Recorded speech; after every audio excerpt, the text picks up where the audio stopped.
Welcome to the Hype Coach podcast. I'm your host, Safa Al-Chami, and stick around while I discuss motivation, mindset hacks, and mental health advice that I guarantee to change your life. To another episode of the Hype Coach podcast. Oh my goodness. It has been another hot minute. You know it's my favorite thing to say. It's been a little while since we spoke into this one. Funny thing is, I actually recorded this episode twice and my audio failed. And now this is the third time on a completely different day. That's why you should always come prepared. But of course, I don't come prepared. We always give the fire. We always give you the go-to for insights and discussions, navigating the complexities of life and relationships and personal growth. This topic in specific is very interesting because it's so intricate. And it's something that wasn't spoken about 5 years ago. It's something that's there's a lot of newness around it. So it's actually really exciting in order for me to be able to help you deliver this in the best way forward. You know, today we're going to dive into the topic that is really crucial for anyone who is seeking a healthy relationship. It's all about love bombing. It's about delving into the crucial aspects of what you need to feel loved and appreciated. And we're going to talk about narcissistic relationships. Yes, I'm ringing the tea for you all. And we're going to make sure that you can steer clear and identify the red flags in that relationship. Before I continue, I will say this to you. How you were loved in your childhood is significantly important for how you expect or show up in different relationships to come. I find men who are really narcissistic have a dependency, or their mother has a dependency on them. It is children who made a mistake in their childhood. It wasn't really punished, or there was no consequences. They were also a victim to parentification. If you don't know what parentification is when a child is being an emotional support pet for the parent. So you're trying to be the mediator between the parent and the child doesn't know how to regulate their own emotions, and they're being shown or depicted all these complexities of the relationship or with emotional connection. So when we're delving into and understanding relationships and parentification, if you were made to feel like you were your mother's or your father's therapist, if you were the mediator between your mother and your father, if you have a misunderstanding of what is empathy and what is acceptable boundaries and unacceptable boundaries, that is all muddled up. That is, what is it called? A mummy's boy syndrome. If you're a mummy's boy, then you were made to prioritize your mother's emotions over your own. If you are a mummy's boy, you don't know how to hold that emotional or physical boundary. And then if you haven't get into a relationship, the mother and wife will go at it because, the wife wants to feel the priority. If you wanted to go marry your mum all along, why did you enter this relationship in the first place? So that is mummy's boy syndrome. I could say the exact same thing for a father and a daughter, although it's a lot more common when we're talking about a mother and a daughter or a mother and a son. I'm not saying it doesn't happen. I'm just saying it's more common amongst the mothers because the mothers are the main caregivers. Their job is to nurture. Their job is to help understand why their father is, making all that money, whatever the need be. So it's not uncommon. Okay. So that's what we're talking about when we're talking about mummy's boy syndrome. And again, if there is an issue between the mother-in-law and the daughter-in-law and the mother-in-law resents the daughter-in-law, I will be like, where's the boundaries, buddy? To the man. What's going on? Who has the priority? And how do you make that priority? And that's what we're delving into today. We're delving into the narcissistic traits. We're talking about love bombing. We're talking about a trauma bond. We're talking about gaslighting. This is a very important topic because unfortunately, it's just becoming more and more uncommon. And unfortunately, that's really why most relationships fail, that we have single parents, we have children of single mothers and fathers, because most of you don't even know how to hold boundary with your own self, let alone your parents. So this is a very crucial topic when someone is seeking a healthy relationship. Okay, so let's help you steer clear of them. We want to help you adapt away from them, identify the red flags. When you're getting into a relationship, if you see red flags and you choose to ignore them, that is on you. Yes. If you see red flags of narcissism and you choose to ignore them, one after the other, there is something called enabling the enabler. You enable their behavior, then they're going to think that it's okay to treat you like that. So let's start by defining our terms. Love bombing is a manipulation technique used by narcissists or those who have narcissistic tendencies. There's a key there. Not every person who is controlling is a narcissist. Get it? Some people can have narcissistic tendencies and characteristics without being a narcissist. What is the changing factor about what a narcissist is? A narcissist is incapable of change. A narcissist is inadequate when it comes to accepting faults. A narcissist is one who always likes to be right and they can never be wrong. Okay. So what does it involve? It involves showering someone with excessive affection and attention and grand gestures in the very early relationship, like early stages of relationship. This bombardment of love and adoration can become and feel intoxicating and irresistible, but it's essential to recognize it for what it is as often as a tactic to gain control and manipulate emotions. Yes. It's fine if he wants to buy you a gift here and there, or they want to buy you a gift here and there. Maybe their love language is gift giving. But here's the funny thing.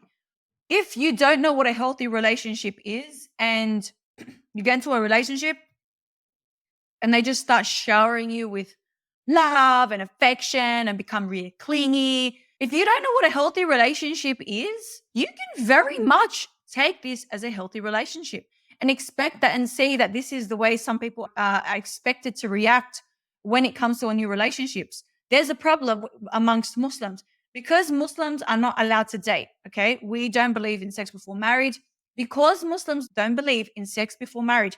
The problem is ultimately they're not getting into a trial and error. Unfortunately, it's not as accepted as, oh my God, if I don't see eye to eye with this guy, I can't just leave the relationship and duck out.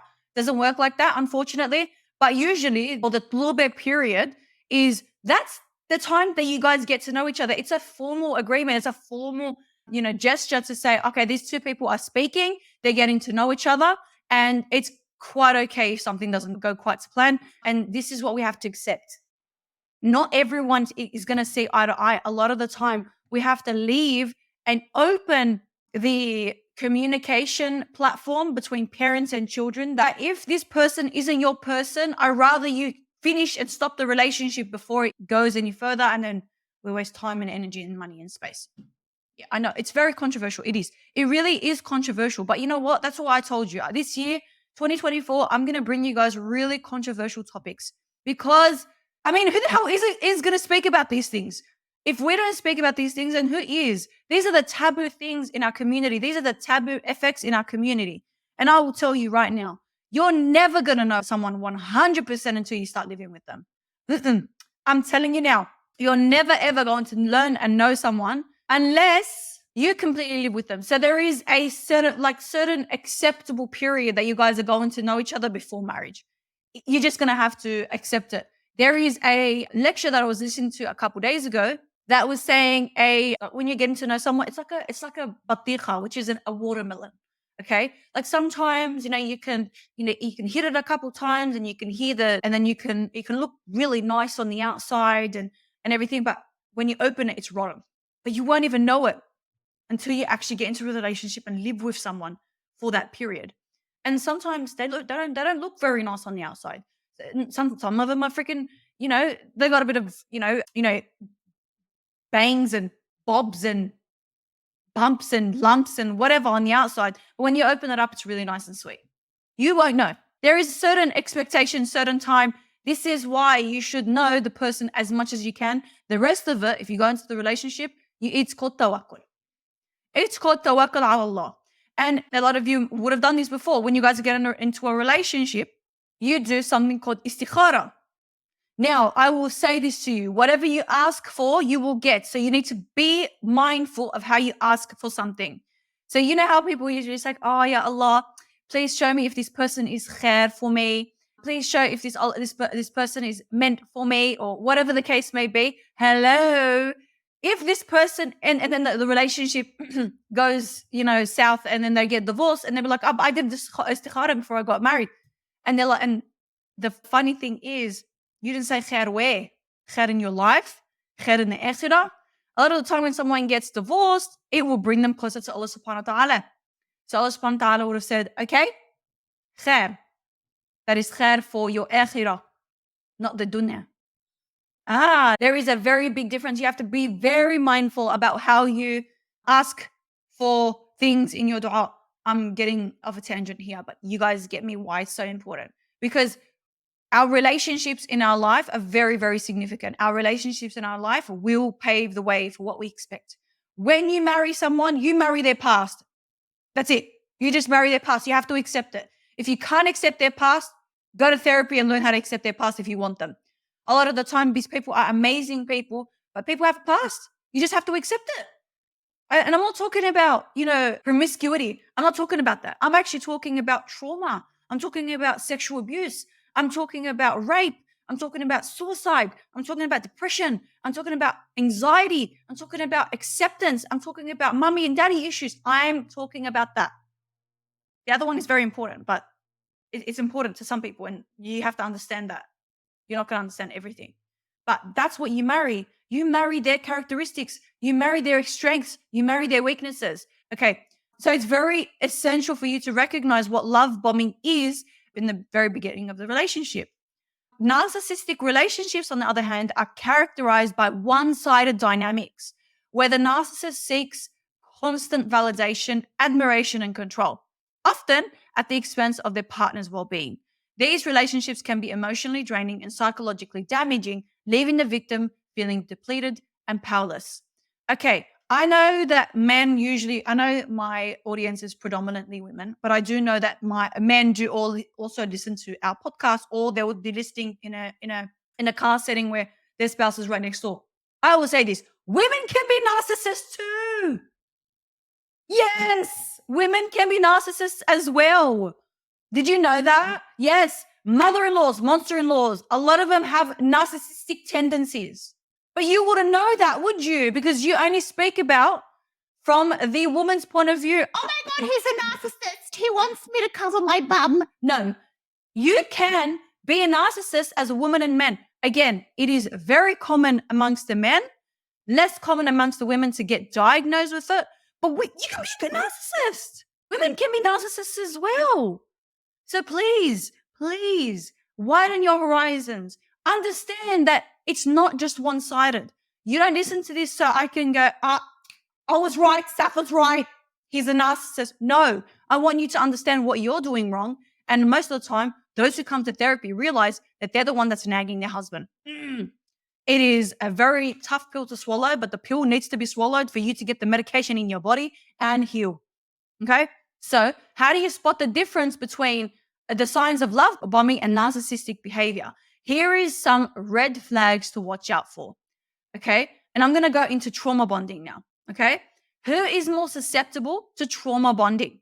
People with relational and emotional trauma are typically targeted by perpetrators in a trauma bond, intentionally or otherwise. It can also be common for the abusers to seek out strong, driven, educated, and independent thinkers so they can make themselves feel superior than when they finally break them down. Okay? I will say this on a different scale as well. Narcissists aren't looking for independent, confident women. They're looking for your weakness. Because when they find your weakness, they will belittle you for your weakness. Did you know that? Yes. And here's another thing. I'm going to add another piece of puzzle if we're talking about the emotional trauma, how narcissists seek you out. If a child wasn't loved properly or came from a dysfunctional family in their childhood, it is more likely for them to marry a narcissist because they think the love bombing stage is finally attention and affection. Yes, I said that. Did she say that? I said that. So I know if you're listening to this, you're trying to be like, yeah, he's a narcissist. Yeah, but listen to what your dysfunctional, stupid behaviors are also and habits are then being passed down to your children. Be aware of that. Okay. Other risk factors for trauma bonding include people with dependent personalities, people who put value on the good times and are quick to forgive, anyone with a history of being abused in childhood and past relationships, and people with disorganized, anxious, or avoiding attachments. People with a tendency to question themselves, even despite strong evidence that suggests they're not to blame. And obviously, people who have mental health concerns such as depression, BPD, and anxiety. People with also separation anxiety. So, when you use someone as a self soothing mechanism for your life, people who are sensitive to rejection. Yeah, I know. I know this, I know, guys, I know this is really triggering, but we have to talk about it.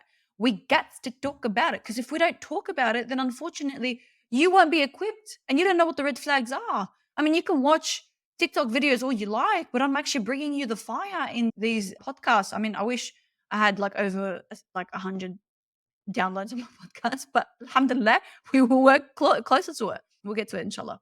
But this is important. I also seen a post from a very popular parental coach that children who are not loved properly in their childhood, children who are looking for acceptance, children who have a dependent personality, unfortunately, predators, sexual predators, seek them out because they don't have the confidence, they're not being heard, they don't have a trustworthy adult in their vicinity so that way they can communicate this stuff around them. So if you're gonna do anything, equip your children with the tools to come to you with things that even though it's going to upset you, it's gonna come to you. So the love bombing involves sudden and intense attempts to create a we in the relationship. It's through high praise, excessive flattery. While this dynamic typically occurs between the perpetrator and the victim of abuse, it can also involve other people around the couple. So sometimes the abuser may become oblivious to the manipulation. However, it's not typically the case in a trauma bond. The thing is about the trauma bond, it lays a foundation that I'm a good person regardless. Do you remember when I did that for you? Do you remember when I did that for you? Like it's proving their intentions were pure. And they want to provide a sense of stability and security. The second stage is actually going into the first stage, kind of tying it together, trust and dependency. Because if they create a trust and dependency, then you're less likely to leave them. In this stage, the abuser may purposely test the victim's trust and dependency on them, leading to the target feeling guilty for questioning their partner. Doubts are expected in a healthy relationship, and it takes time to get to know someone, but not only for what they say, but also what they do. When confronting the abuser at this stage, you may get a lot of flack for discounting what they've done for you. Like, oh, this is what I've done for you. Look, you won't be nothing without me, which is why love bombing is the vital step up for the dependency. The trauma bond is an idea for the trust of the abuser and the relationship as an illusion. Third one is criticism.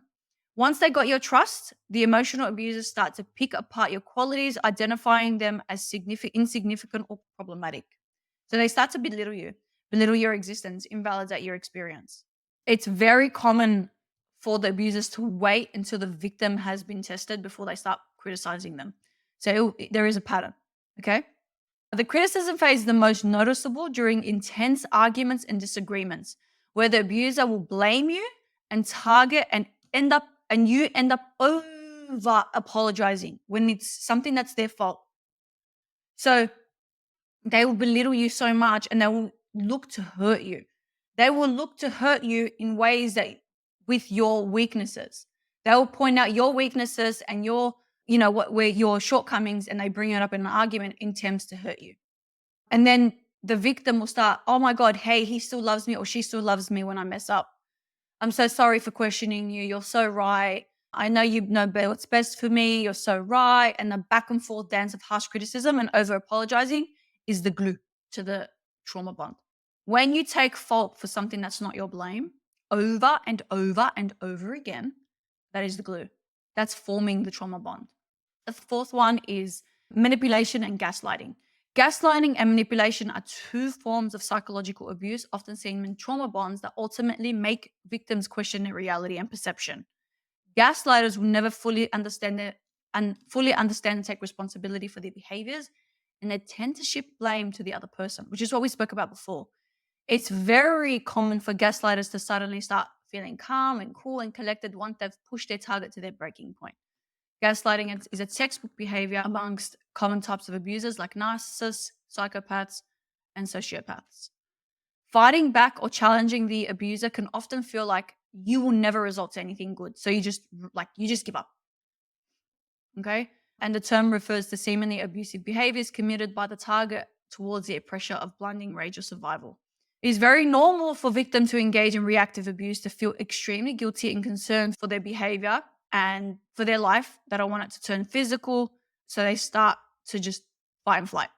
Fight and flight is then activated.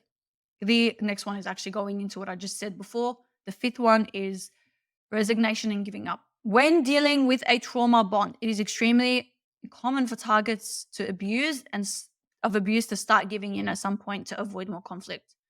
Fawning.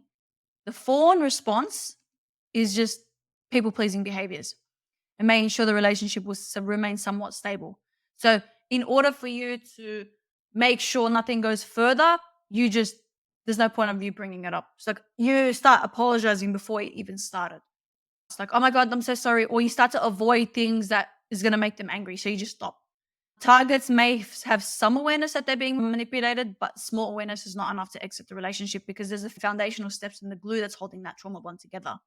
And then they start to blame themselves. So a lot of narcissist victims come to me and say, I think I'm the narcissist. And then when we go into why they think that a narcissist is because the narcissist mirrors their behavior that they like. So to get them forming the bond of the trauma bond, a narcissist mirrors what you want. They will go and find the characteristics that they want, and they will abuse your trust, and you keep forgiving and giving because unfortunately, some people start, trying to say, maybe if I get married, he'll change. Or maybe if we have children, he'll change. Maybe if we go on this holiday, he'll change. Maybe if I get a job, he'll change. No matter what you do for a narcissist, it is never going to be enough. He will use you and abuse you, unfortunately. Or they will use you and abuse you. I shouldn't say he, they. And the sixth one is loss of self. Throughout the stages of the trauma bond, there is a progressive loss of self, which brings tremendous pain and disconnection from the world. The people who leave abusive relationships may not feel like their usual selves, usually due to a loss of their own identity and personal boundaries. Trauma bonds can also be incredibly isolating. So what the narcissist usually does is he will go out of his way to isolate you from those who you love, because if you go to someone you love and you tell them what's going on, you're going to leave them. And they're emotionally dependent on you, remember? Yeah. And then the seventh one is addiction to the cycle. In trauma bonds, the stages can be cyclical, which after significant conflict, there will be a cool down or honeymoon period. At this moment of peace, the abuser might feel and start to apologize and start the love bombing process all over again. So just because you were in a love bomb, the love bombing happened at the beginning of the relationship. No. After the conflict, it happens again.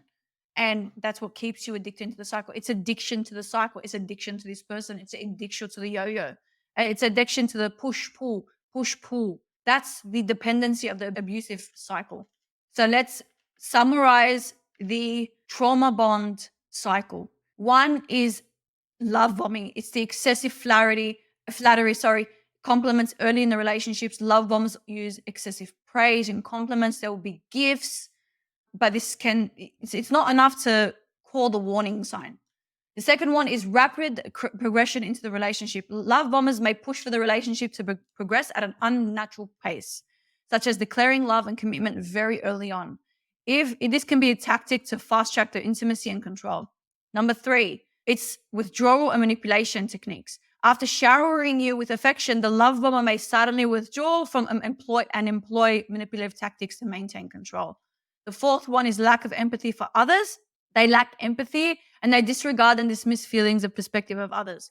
Pay attention to how your partner responds to the emotional needs of others, as it can reveal the capacity for empathy. I will also say this. Everyone loves a narcissist because he gives them exactly what they like, because everyone around them, he's able to manipulate everyone around them. So They will be like, what do you mean? He's such a nice guy. How do you like him? Or what do you mean? She's such a nice lady. How do you not like them? What do you mean? This is not like, that doesn't sound right. Now you're just probably overreacting. And they will dismiss you because of how he's actually showed up in front of these people.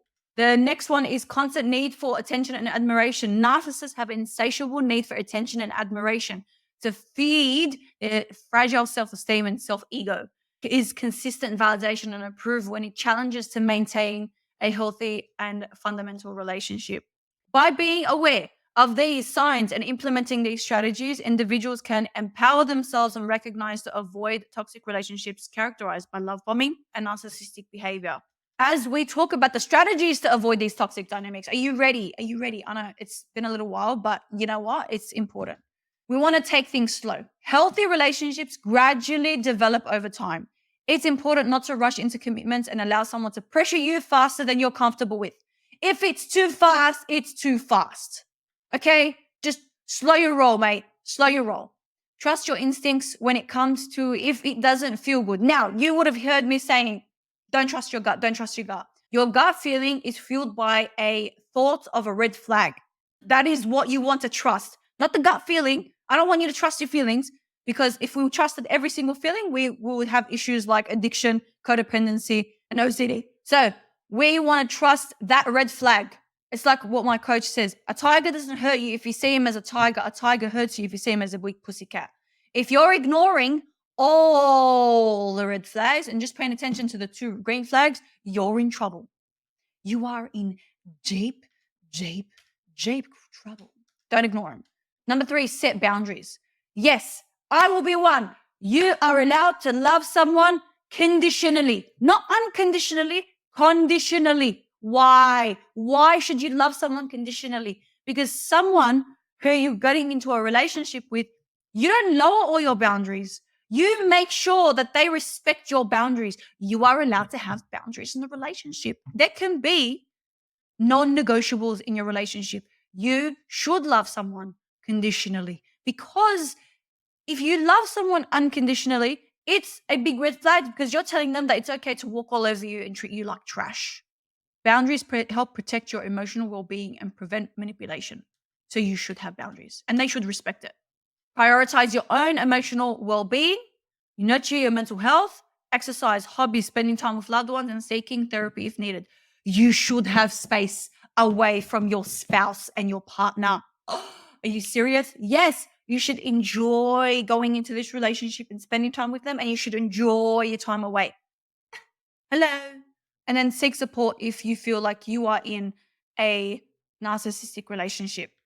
If you are in a narcissistic relationship and you are listening to this, my heart goes out to you. Please seek help. This is not normal. And if there is abuse present, please reach out and speak to someone that can help. Please do not cut ties with your loved ones, because your loved ones will love you unconditionally and they will help you. Okay? Please, it is essential to cultivate a healthier, more fulfilling relationship with yourself. Unfortunately, this is what we're dealing with when we're dealing with narcissism. Isolation isn't a good thing. It is actually a bad thing, especially when it comes to your loved ones. Okay? Thank you so much for tuning in. Until next time, please take care for yourself and each other, and I'll speak to you on the next episode. Thank you for tuning in to this episode of the Hype Coach podcast. If you did enjoy this podcast episode, please share it on your socials. You can find me on IG, Safa Al-Chami, TikTok, The Al-Chami Life, and you can book a personal therapy package at my website, www.thehypecoach.com.au. I look forward to working with you. Let's grow.